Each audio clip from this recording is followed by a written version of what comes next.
रहे। हमें तो इस बात का इत्मीनान है कि जी बच्ची वालिदैन के पास है, उसकी जो पढ़ाई में खलल आ गया था वो अब खत्म हो जाएगा, पढ़ाई दोबारा रिज्यूम करेगी, उसकी जो जहनी नशो नुमा में एक खलल आ गया था, जो अपनी बहनों से और वालिदैन से दूर हो गई थी, वो मसला अब खत्म हो गया है। माफ कीजिएगा। तो वो मामला तो रूटीन पे चला गया है। तो कम से कम उस बच्ची की जिंदगी उस तरह से फ्रीजर में नहीं रख दी है आपने, जैसे आपने फिलहाल ट्रायल को फ्रीजर में रख दिया है बहुत सारे ऑब्जेक्शन रेज करके। तो अब ये तो अक्यूज के ऊपर है, वो चाहता है कि ये ट्रायल 10 साल में खत्म हो, ये उसकी मर्जी है। वो चाहता है 1 साल में खत्म हो जाए, ये भी उसकी मर्जी है। हम तो परसू करेंगे, हम तो नहीं ट्रायल डिले करना चाह रहे, उनकी तरफ से कोशिश लग रही है। बाकी जो दूसरे केसेस हैं उनको भी अकॉर्डिंगली परसू किया जाएगा। और अभी बच्ची पे किसी किस्म का मेरे ख्याल में कोई दबाव या प्रेशर तो हमारी तरफ से नहीं है। उससे बैठेंगे, उसको सारे मामला बताएंगे, अहवाल बताएंगे, उससे भी जानेंगे। बुनियादी तौर पर तो ये जानना चाहेंगे कि उसने अपनी जिंदगी के बारे में आगे क्या सोचा है, खासतौर पर पढ़ाई के बारे में और बाकी चीजों में, क्योंकि जितना वो दोबारा से एक नॉर्मल 14 साल की तरह की बच्ची की तरह जिंदगी गुजारे, मेरे ख्याल में किसी भी वालिदैन की वो ख्वाहिश होगी। बाकी कानूनी पेचीदगियां और बातें, इनके लिए अभी वक्त है। वो अकॉर्डिंगली उस वक्त मैटर टेकअप होगा। अच्छा जिब्रान भाई, एक और सवाल था कि जो लाहौर में केस किया गया था, उस केस की क्या हैसियत रह जाएगी? जो बच्ची की तरफ से वहां फाइल किया गया था, उसको किस तरह फॉलो किया जाएगा? मुझे बताइए, आपको पता है शाहिद साहब कि अब एक बहुत बड़ी वजह मीडिया पे मेरा रेगुलरली ना आने की ये भी है कि फिर आप सवाल करते हैं और आप सवालों में एक्सपेक्ट करते हैं कि हम आपको अपनी स्ट्रेटजी बताएंगे। ठीक है। मतलब कि वो बेवकूफियां तो हम नहीं करेंगे जो दूसरे करते आए हैं और करते रहे हैं, ना हमें करने की जरूरत है। क्योंकि आखिर में सर मुतासर हमने जज को करना होता है और मुतमईन भी जज को करना होता है। ना आपको करना है, ना शेर साहब को करना है, ना मुझे करना है, ना ऑडियंस को करना है। ठीक है। ठीक है। ये हम कह सकते हैं बतौर वकील कि जो भी क्लाइंट का बेस्ट लीगल इंटरेस्ट है उसको सेफ गार्ड करने के लिए बेस्ट मेजर्स अडॉप्ट होंगे। और वक्त के साथ साथ वक्त ही दरकार है, और तो कुछ नहीं है ना, बस इसमें भी वक्त ही दरकार था, 7 महीने थे। मगर आखिर में अल्हम्दुलिल्लाह जो कानून कहता है और जो होना था वो हुआ है, इंसाफ। आगे भी जो चीजें हैं जो लाहौर में मलिशियसली फाइल की हुई हैं या बाकी कहीं पे फाइल की हुई हैं, उनको भी अकॉर्डिंगली टेकअप किया जाएगा। बट अभी से हम जो है वो ढोल बजाना शुरू कर दें कि देखो क्या होने वाला है, तो ये कहते हैं इन चीजों का तो कोई मुकाबला नहीं है। संजीदा केस है। मेरा तो, मैं फिलहाल इस दौड़ के अंदर नहीं हूं कि उनको ज्यादा देखा जा रहा है या हमको ज्यादा देखा जा रहा है। मैं इस दौड़ के अंदर हूं कि जिसने मुझे जिम्मेदारी सौंपी है अमानत के तौर पे अपना लीगल मसला, मेहदी काजमी साहब और उनकी बेगम साइमा काजमी साहिबा, उसको हम उस अमानत में खयानत ना करें और उनको वो रिलीफ दें जो एक्चुअल रिलीफ है। और शेर साहब भी एग्री करेंगे, my brother at the bar and as a team. क्यों शेर साहब? नहीं, मैं तो आपका भाई होते हुए ज्यादा इस चीज से एग्री करूंगा। ब्रदर एट बार तो मैं बाद में हूंगा ना, मैं वैसे ही आपके साथ एग्री कर जाऊंगा। असि वैसे ही मनने हैं और आज तो वैसे आपको मान गए हैं। वो आपकी मोहब्बत का आपका खलूस है, बाकी इस बात में कोई शक नहीं दी। नॉट द फर्स्ट केस जो मैंने किया है, और मैं हमेशा कहता हूँ इस तरह के केसेस के अंदर वकील उतना ही मौसर है जितनी इस्तकामत आपका मुद्दई दिखाता है। तो जिस बर्दाश्त का मुजाहरा किया है मेहदी साहब ने और उनके खानदान ने, उसकी वजह से ही हम यहाँ तक पहुंचे हैं। वरना किताब खोल के सीआरपीसी और सीपीसी तो कोई भी आपको बता देगा कि लीगल सोल्यूशंस क्या है। पाकिस्तान लॉ साइट खोल के कोई भी बता देगा कि जजमेंट फॉर रिवाइज और प्रेसिडेंट्स क्या है। आपको एक क्लियर हेडेड और एक डिसिप्लिन के साथ, एक प्रिंसिपल्ड स्टांस के साथ एक मुद्दई भी चाहिए होता है इस तरह की लीगल बैटल्स को लड़ने के लिए। और मेरे ख्याल में हर तरीके का इम्तिहान लिया गया हमारे इस केस में जो हमारे क्लाइंट थे, और उन्होंने हर इम्तिहान को जो है वो फेस किया और बड़ी बहादुरी के साथ फेस किया। और इतने हालात नहीं पैदा होने चाहिए किसी के लिए, और बहुत बेशर्मी की बात है आज तक कि हमारे माशरे में इस तरह के अनासर हैं जिन्होंने इतने हद तक जाके इस खानदान को बदनाम किया, और उससे उन्होंने बाकायदा व्यूज भी गैदर किए यूट्यूब के ऊपर। मुझे नहीं पता शोहरत अच्छी मिली या बुरी मिली, बट मैं यकीन भी वाकया होता तो वो नहीं चाहते कि उनके ऊपर इस तरह की बात की जाए। तो हमें तो दूसरे के लिए वही सोचना चाहिए ना जो अपने लिए बेहतर समझते हैं। मेरे ख्याल में इस तरह अगर हम लेके चलेंगे चीजों को तो बतौर माशरा हम बेहतर माशरा बन जाएंगे। मगर चूंकि बहुत सारे इसमें कुछ लोग थे जो अपने प्रोफेशन का भी पास ना रख सके, चले बतौर इंसान एक यूट्यूब पे बैठ के कुछ भी कह दे, और आजकल हर कोई यूट्यूबर बना हुआ है, सोशल कमेंटेटर बना हुआ है। बट अगर कोई सहाफी हो और बतौर प्रोफेशन सहाफी हो और नॉन सहाफी हो कि जी वाकई में प्रोफेशन से है, तो उससे कुछ जिम्मेदारियां आयद होती हैं। तो जैसे मैंने आपसे शुरू में कहा कि लोग सच के पीछे कम गए और अपनी जिद पूरी करने के पीछे ज्यादा लगे हुए थे, कि जो मैंने कह दिया मुझे उसको सच्चा साबित करना है, एज अपोज टू असल सच क्या है। और जो कमजोर शख्सियात होती हैं, जिनको अपने असाब पे काबू नहीं होता, जिन जो थोड़ा कम जरफी का भी शिकार होती हैं, माजरत के साथ, अल्लाह उनको हिदायत दे, उनको इस्तकामत दे, मैं ये कह सकता हूँ हौसला दे। वो अपनी गलतियां नहीं मानती, वो अपनी गलती को सही साबित करने में लगी रहती है, बजाय ऐसे कि मान ले कि जी गलती हो गई और इम्प्रूवमेंट की जरूरत है। बट मैं उनसे क्या शिकायत करूंगा, क्योंकि कराची से हैं शाहिद भाई, और हो सकता है पहले मेरे बारे में कुछ अर्सा पहले मनफी राय भी रखते हो, क्योंकि नहीं मुलाकात होती तो नहीं पता होता बंदा क्या सोच रहा है। बिल्कुल बिल्कुल बिल्कुल। इस बात पे इकरार करेंगे कि मैंने बहुत टेढ़ी टेढ़ी जगहों पे जाके टांग अड़ाई है, जहां बहुत जाके नहीं अड़ाते हैं, और मैंने बहुत ऊंची ऊंची जगहों पे जाके पंगे लिए हैं। तो आपको तो पता है कि आपकी लड़ाई किन लोगों से है। आपकी लड़ाई अगर माशरे में स्ट्रक्चरल रिफॉर्म के खिलाफ है, और आपकी लड़ाई अगर अरबाब इख्तियार से है दरअसल, तो अपना गुस्सा और अपना वक्त उन्हीं पे सर्व कीजिए।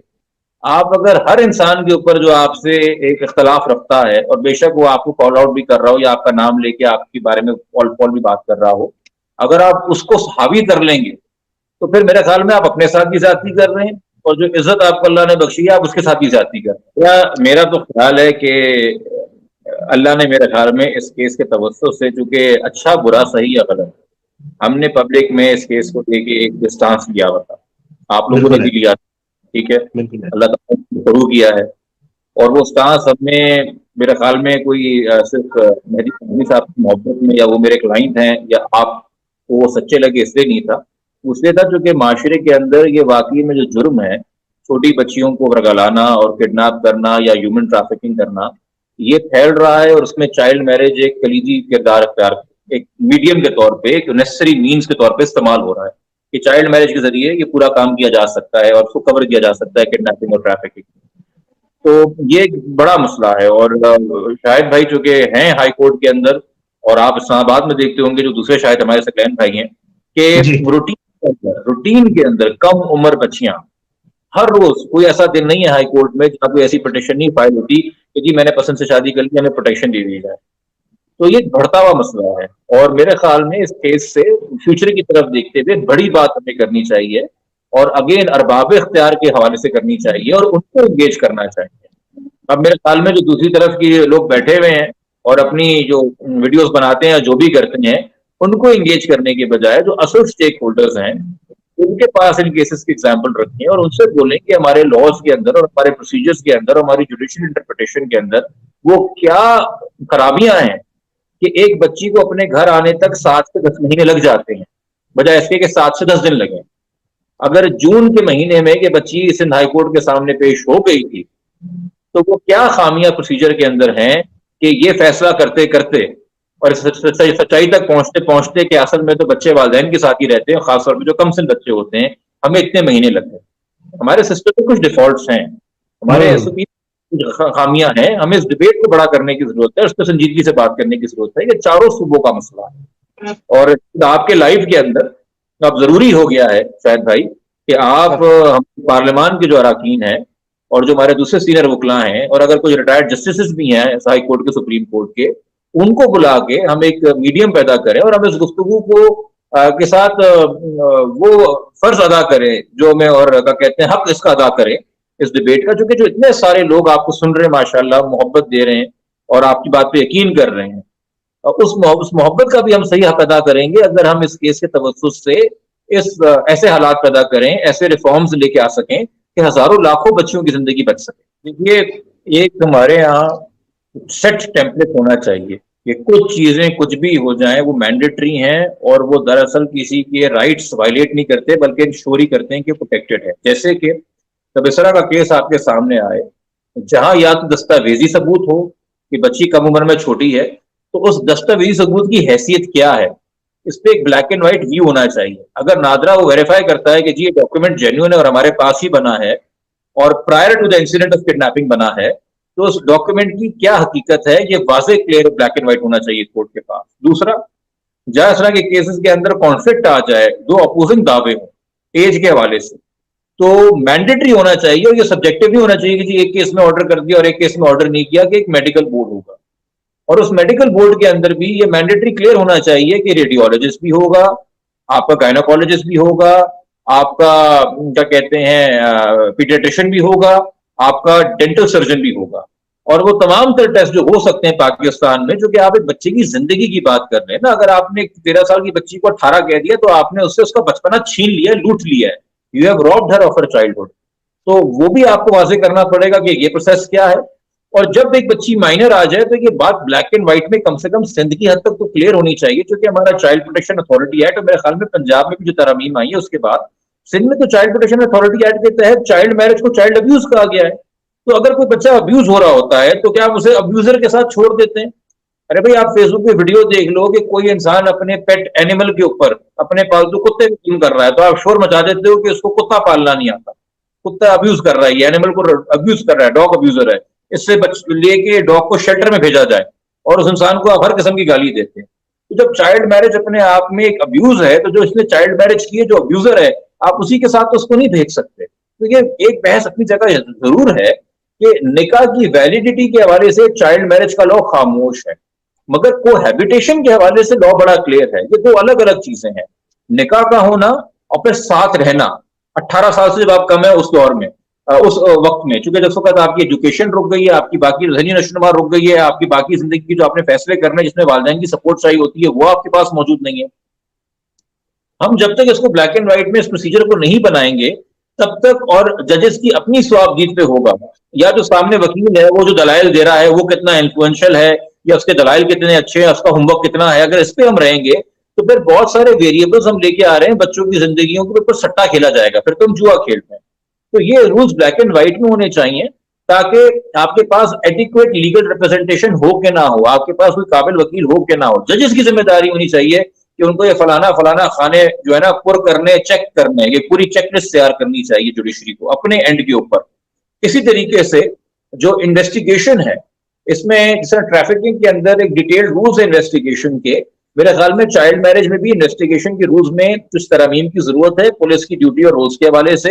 रेप के हवाले से तो 2021 में एक एक्ट वजह हो गया है, मगर उस एक्ट के तहत जो तैनातियां होनी है, उस एक्ट के तहत जो एडमिनिस्ट्रेटिव फैसले लेने हैं, आईजी सिंध बिल्कुल नाकाम है, उसमें फेलियर साबित हुए हैं, और उससे पहले भी जो लोग हैं फेलियर साबित हुए हैं, बहुत स्लो प्रोसेस है।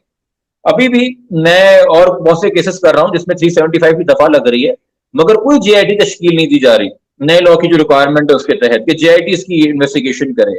या चाइल्ड मैरिज केसेस में या ट्रैफिकिंग केस में जूनियर रैंकिंग ऑफिसर जिनकी कोई ट्रेनिंग नहीं है, सेंसिटाइजेशन नहीं है, वो भी काम कर रहे हैं। देखिए, इस केस के जरिए तो मेरे ख्याल में हमने बहुत सारे सवाल उठा दिए थे सिंध पुलिस के ऊपर और टॉप मैरिज लीडरशिप के ऊपर सिंध पुलिस की, मगर मैंने तो नहीं देखा कि उनको कोई जू भी नहीं की हो कान से और उन्होंने कोई स्टेप्स या एडमिनिस्ट्रेटिव पॉलिसी में चेंजेस लेके आए हो। इस हवाले से हाईकोर्ट अगेन एक रोल अदा कर सकता है, वो अगर डायरेक्शंस पास करे और कंप्लायंस रिपोर्ट डिमांड करे आईजी सिंध से कि आप लोग क्या कर रहे हैं इसकी इंप्रूवमेंट के हवाले से, तो वही चीज है। फिर तीसरा कि देखिए, पूरे सिंध की हर बच्ची को कराची लाके सऊदाबाद के शेल्टर होम में नहीं रखा जा सकता, जो आपका एक वाहिद मॉडल शेल्टर होम है। कम से कम कराची के हर डिस्ट्रिक्ट में हमें 30 के करीब तो ये चाहिए ना, सिंध के अंदर तकरीबन लगभग इतने आपके सेंटर, इवन कराची के अंदर आपको 5-6 चाहिए माशाल्लाह। इतने डिस्ट्रिक्ट हमारे अब हैं, शायद अब 7 हो गए वो किमाड़ी को अलग करने के बाद, गलत नहीं कह रहा। तो आपको डिस्ट्रिक्ट वाइज में चाहिए ये मॉडल शेल्टर होम्स, और इतनी आपको हायरिंग करनी पड़ेगी स्टाफ की, और इतना बजट देना पड़ेगा चाइल्ड प्रोटेक्शन अथॉरिटी को। ये जब तक सारे काम इन सिंक नहीं होंगे तो ये मसला तो नहीं हल हो सकेगा। क्योंकि जहां तक ये बात है कि यूट्यूब पे कोई क्या बात करेगा और यूट्यूब पे कोई क्या नैरेटिव करेगा, उसका आपको माजरत के साथ इलाज नहीं कर सकते। ठीक है, 22 करोड़ का मुल्क है, हर एक के हाथ में मोबाइल आते चला जा रहा है, हर एक के पास इंटरनेट आते चला जा रहा है, हर बंदा अपनी सोच, अपनी नीयत, अपनी तरबियत की अक्कासी कर रहा है। अच्छी कर रहा है तो वो भी उसकी तरबियत की अक्कासी है, बुरी कर रहा है वो भी उसकी तरबियत की अक्कासी है। आप 22 करोड़ की बैठ के तरबियत नहीं कर सकते। मगर जो आपके कॉन्स्टिट्यूशन और आइन के तहत बने हुए इदारे हैं, जिस तरह पार्लियामेंट है, जिस तरह एग्जीक्यूटिव है, जिस तरह जुडिशरी है, जिस तरह आपकी पुलिस फोर्स है पार्ट ऑफ एग्जीक्यूटिव, जो अंडर लॉज आते हैं, रेगुलेटेड हैं, इनकी कम से कम हम रिफॉर्म्स और कैपेसिटी बिल्डिंग कर सकते हैं। बाकी माशरा जो कर रहा है, अच्छे बुरे लोग हर जगह होते हैं। अच्छा जिब्रान भाई, क्योंकि आपकी मौजूदगी का फायदा उठाते हुए एक चीज मुझे थोड़ा क्लियर कर दें कि बाज केसेस में ज़ाहिर है हर आखिरी बात करूंगा शायद भाई कि जो 7 महीने हमें लगे ये इसी चेकलिस्ट को पुर करने में लगे। 3 हफ्ते हमें लगे मेडिकल का ऑर्डर लेके मेडिकल करवाने के अंदर, फिर हमें लगे 2 हफ्ते बच्ची को रिकवर कराने के अंदर, फिर हमें 1 हफ्ता मजीद लगा बच्ची को कराची शेल्टर होम शिफ्ट कराने के अंदर, फिर हमें 3 से 4 हफ्ते लगे इन्वेस्टिगेशन मुकम्मल करा के प्रॉपर चलान प्रॉपर सेक्शन के साथ आने में, फिर हमें लगे 2 महीने बच्ची से विजिटेशन हासिल करने के अंदर, जो कि पहले दिन ही आपको राइट ग्रांट होना चाहिए। सारी चीजें बहुत शॉर्ट स्पैन में भी हो सकती हैं अगर इसकी लिस्ट बनी हुई हो। स्टेप सारे हमने ही पूरे किए हैं। बिल्कुल बिल्कुल।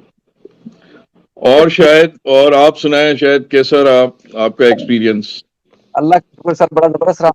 इस दौरान मैंने जिब्रान भाई को जाना और फिर लाख जो है वो लोगों की शिकायतें और नाराजगियां बर्दाश्त करते हुए मैंने पूरी नेक नीति के साथ इनके साथ मैं खड़ा रहा, क्योंकि ये काम कर रहे थे, हम इनकी आवाज, इनकी जो बात थी दुनिया तक पहुंचा रहे थे। मेरी शायद भाई अच्छा, दोस्ती अभी बड़ी मैं महंगी है। इनका वीलॉग थोड़ा सा मैंने सुनने की कोशिश की, थोड़ा सा सुना था उस साइड वाले लोगों की। तो अब पता है क्या तोजियात दी जा रही हैं? ये कहा जा रहा है क्योंकि जज साहब का ताल्लुक इंटीरियर सिंध से है, तो वो इंटीरियर सिंध में उनको पता है कि बच्चियों के साथ क्या किया जाता है, तो उन्होंने बड़ी तंबीह की है वालिदैन को कि कहीं, तो उन्होंने फिर वो गारंटी श्योरिटीज वगैरह जमा करवाई हैं, श्योरिटीज दी हैं कि हम इस तरह से कुछ नहीं करेंगे और ये सारी चीज। भाई ये तो चीज, अगर कारोबारी का कॉन्सेप्ट इंटीरियर सिंध में है तो वन्नी का सिस्टम इंटीरियर पंजाब में भी है। ये पूरे पाकिस्तान में चीजें फैली हुई हैं, कोई सिर्फ इंटीरियर सिंध का मसला नहीं है। वनी का कॉन्सेप्ट है, कुरान शरीफ के साथ शादी करवाने का कॉन्सेप्ट है। ये तो बदकिस्मती है ना हमारी, इसके तो खिलाफ हम करते रहे ना। वनी को भी अच्छा नहीं कहा जा सकता, कारोबारी को भी अच्छा नहीं कहा जा सकता, कुरान शरीफ के साथ शादी करवाने को कौन अच्छा कहेगा? ये सब गलत रवायतें हैं, लेकिन कोशिश की जा रही है कि किसी ना किसी तरह से नथी किया जाए इन सारी चीजों को, और किसी ना किसी तरह से कंट्रोवर्शियल बनाया जाए जज उस ऑब्जर्वेशन को भी। फिर आपको पहले पता है जब लास्ट टाइम इन जज साहब ने एक फैसला दिया था तो ये डायरेक्ट कैरेक्टर असैसिनेशन की गई थी, इनकी इंटेग्रिटी पे सवाल उठाए गए, वेरी ट्रू, और बातें की गई। आज कोई और पहलू कोई ले लेगा, और आप जिनकी बात कर रहे हैं वो हो या कोई और हो, आखिर में बुनियादी बात जो होती है आप भी जानते हो और हर आम इंसान जानता है, हम प्रेयर नंबर 1 थी बच्ची की कस्टडी हमें दे दी जाए। आज की सच्चाई ये है कि बच्ची वालिदैन के साथ उनके घर पे है, जो रिलीफ वालिदैन ने मांगा था वो उनको मिला है, कोर्ट ने वही बेहतर समझा है। अब आप वो जो बात है ना कि मरा है मगर गर्दन सही से नहीं कटी, टेढ़ी है मेरी, जो उमर शरीफ का एक जोक होता था, मुतमईन तो नहीं होना आप गर्दन भी काट के दे दें। और अगर शाहिद भाई को लगता है कि उनका दोस्त किसी दिन आके कह देगा कि हाँ शायद मैं गलत था, तो इतना ज़र्फ मुझे नजर नहीं आता। और जहाँ तक शाहिद भाई की शिकायत थी कि हमारे साथ देने पे या साथ पटने पे को बहुत कुछ झेलना पड़ा, सर दोस्ती बड़ी महंगी है हमारी, बहुत कम लोग इसलिए हम दोस्त बनाते हैं क्योंकि उनको भी झेलना पड़ जाता है। उस साइड पे असल में एक रियासत का ठेकेदार भी है ना, उसको रियासत की बहुत फिक्र रहती है। आपने जो, और जाहिर है जो लोग आप करीब से जानते थे और जो करीब आए और उनका साथ नहीं छोड़ा, आज तक वो आपके साथ है। तो और लोग केस की वजह से आए और हम इसी केस की वजह से आपके करीब आए और जाना। एक काम जैसे आप खुद कह रहे हैं कि एक बात के लिए आप अपनी एनर्जी वेस्ट ना करें, आप माशरे की बेहतरी के लिए एनर्जी अगर वेस्ट करेंगे तो सबको फायदा होगा। तो आपका काम था और हमने लोगों तक पहुंचाया और उसका फायदा हुआ। इंशाल्लाह ये सिलसिला जारी रहेगा। हम